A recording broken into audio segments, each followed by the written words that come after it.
Hello, everyone, and welcome to Meditations on the Porch. I call this poem Spoken Like a True Politician. And it's fairly long, so I'll keep the introduction short. Basically, it just states that in any kind of society, there's going to be a percentage of, deviants or thieves or criminals, and there's no way to completely eliminate that. So here we go. Once again, it's called Spoken Like a True Politician. Joe is setting a bad example using words like defeat, eliminate, and eradicate. Whether referring to COVID, racism, the climate, or crime, lying and using the same words every time, someone needs to educate him about the facts of life. COVID-19, like the flu and the common cold, will always be around, no matter what lies we are being told. A cure for these viruses will never be found, keeping us scared with all their lies in order to disguise the manipulation and control being imposed on society as a whole. The administration's solution was to shut the country down. Over 2 years later, with vaccines and strict mandates, the high numbers are still around.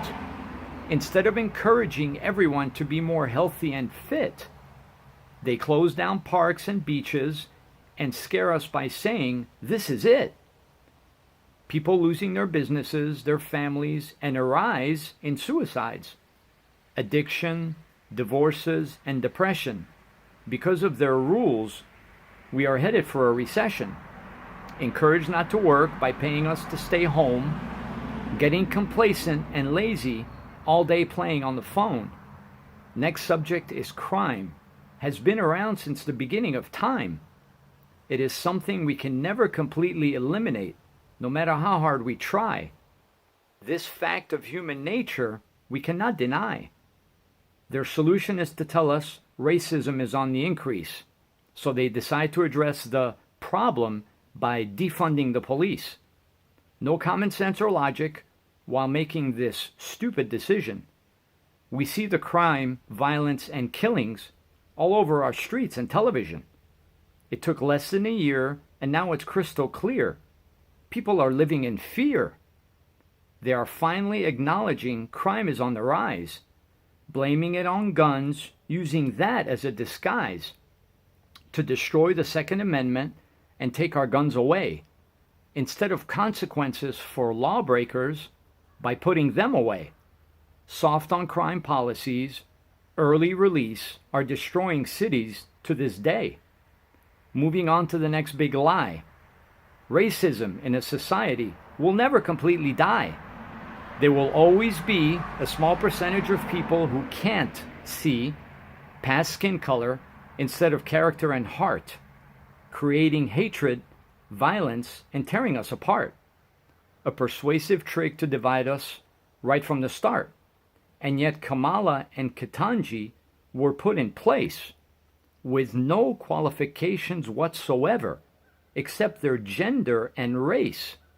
When our president blatantly announces his next appointee would be a woman of color, others who could be more qualified are immediately disqualified for being white or a man.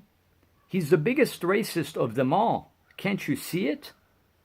Didn't Joe eulogize a recruiter for the Klan? Someone he called a friend, guide, and mentor? Are you serious, man? That brings me to his brilliant plan. Zero carbon emissions within a short time span? Once again, using words like zero for carbon emissions. Unrealistic, impossible. Spoken like a true politician. Shutting down the pipeline is creating high prices.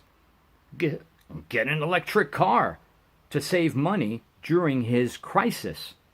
Buying oil from other countries makes no sense when we can produce it right here, a lot cleaner, and save dollars and cents. Nobody tells you how electric batteries are made. Using fossil fuels, diesel trucks, It's all a charade. I don't believe for 1 second clean air is their priority, but rather to manipulate and control us with this evil authority. Thank you.